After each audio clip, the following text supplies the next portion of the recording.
Hello বন্ধুরা, দেখো ঠেকুয়া বানাচ্ছি।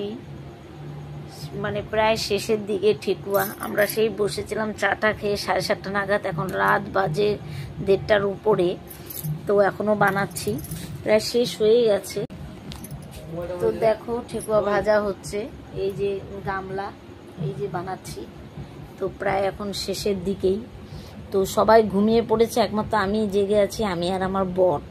তো এখন আমার বড় আর থাকতে পারছে না, কারণ 2-3 দিন ধরে প্রচুর খাটাখাটনি হচ্ছে। ও যায় শুয়ে পড়লো।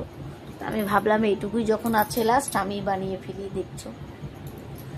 তো কি আর করবো, ভাবলাম একটু তোমাদের সাথে যুক্ত হয়ে যাই, যে তা আমিও একা না, তোমরা তো সবাই আমার সাথেই আছো। তাই এইভাবে তোমাদের সাথে কথা বলতে বলতে ঠেকুয়াগুলো ভেজে ফেলি। Tata, good night. একদম ভোরের ঘাটে দেখা হবে তোমাদের সাথে। ততক্ষণ পর্যন্ত ভালো থাকো, আর আমার ভিডিও ভালো লাগলে সাবস্ক্রাইব করে দিও। Bye bye.